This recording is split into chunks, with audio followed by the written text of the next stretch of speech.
America और Israel के लिए मौत का जाल तैयार। रशिया मैदान में आ गया। रशिया क्या कर रहा है, किस तरह ईरान की मदद कर रहा है। आमिर रज़ा से ताज़ा सूरत के बारे में बात करते हैं। आमिर भाई, एक ज़बरदस्त खबर आई है, हमारे नाज़रीन को बताइएगा। ये खबर वाकई ज़बरदस्त है क्योंकि जिस दिन से जंग शुरू हुई 28 फरवरी से लेकर, जब इसराइल और अमेरिका ने मिलकर ईरान पर हमला किया था और उसके सुप्रीम कमांडर जो थे अली ख़ामेनी, उनको शहीद किया था, उसके बाद से लेकर पूरी दुनिया इस बात को लेकर सवाल उठा रही थी कि क्या रशिया खामोश बैठेगा, क्योंकि रशिया सबसे बड़ा बेनिफिशरी है ईरान से। देखिए, ये दुनिया कारोबारी दुनिया है, चाहे रशिया, चाहे अमेरिका, इसराइल है, कोई भी है, उसका उसका सबसे बेसिक नज़रिया ये होता है कि वो अपने कारोबार को चलाए। रशिया पर भी वेस्टर्न पाबंदियाँ हैं और उसमें उसके लिए अगर कोई ब्रीथिंग पॉइंट था तो वो ईरान था, क्योंकि ईरान उससे टेक्नोलॉजी और असला ले रहा था और ईरान उससे जो है उसके साथ तजारत कर रहा था।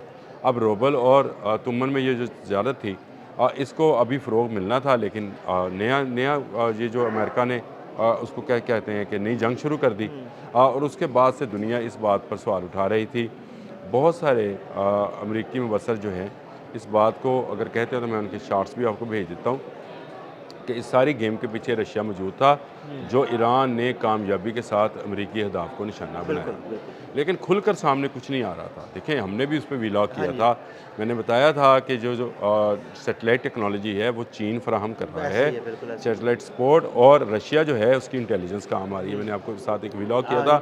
मैंने आपको पॉइंट आउट किया था कि KGB जो है, जो रशियन है, वो इस काम के ख़ास जिसको बोलते जो है, वो इस काम के पीछे है, और वो तमाम वो पॉइंट्स जहाँ पर अमरीकी मौजूद थे उसकी निशानदेही उन्होंने की है। लेकिन ईरान और रशिया का आपस में इस वक्त तक कोई राब्ता नहीं था, या हमारे तक कोई राब्ता इस तरह का नहीं आया था। लेकिन एक बड़ी ख़बर, जिसको आपने सही कहा कि बड़ी ख़बर निकल कर आई है, और ये है कि मसूद पज़ेश्कियान जो कि ईरान के सदर हैं, उनकी टेलीफोन कॉल हुई है व्लादिमीर पुतिन से।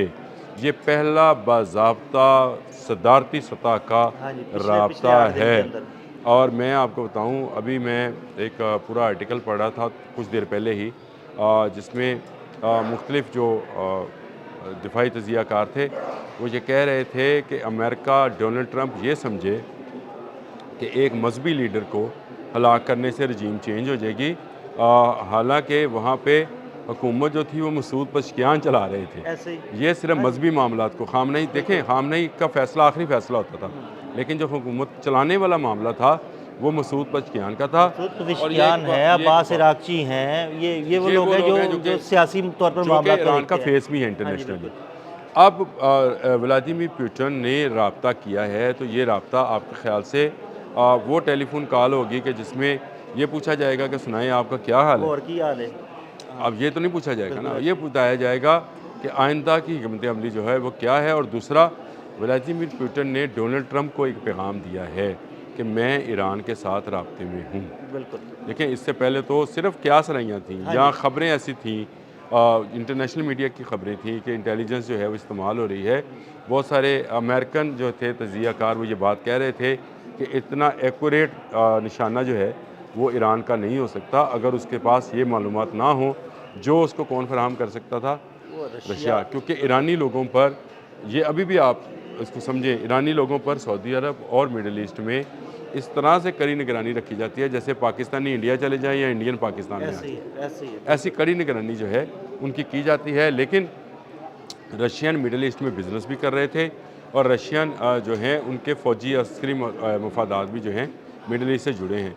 अब ये सारी इंटेलिजेंस कैसे मिल रही थी, कौन इसको दे रहा था, इससे हटकर जंग के इन हालात में, इस अदवार में, जब ईरान एक थका देने वाली जंग जो है अमेरिका और इसराइल पर मुसल्लत कर चुका है। मैं थका देने वाली पर आप मेरे से किसी दिन बात कर लीजिएगा, ये थक जाएंगे, ईरान फतह नहीं कर पाएंगे। ये बात जहन में रखिएगा, अलग से कर लीजिएगा। लेकिन बात यह है कि स्ट्रेटजी पे बात कीजिएगा। ये ईरानी स्ट्रेटजी है, इस स्ट्रेटजी का नाम क्या है, इसको किस तरह से इस्तेमाल किया जाता है, और इसका आगे आने वाले दिनों में क्या असरात निकलेंगे, ये मैं अलग से बात कर लेंगे। लेकिन इस वक्त जो है मसूद पज़ेश्कियान का व्लादिमीर पुतिन से राब्ता जो है, ये डोनाल्ड ट्रंप को खुली चुनौती है कि अब रशिया जो है वो ईरान के साथ खड़ा है।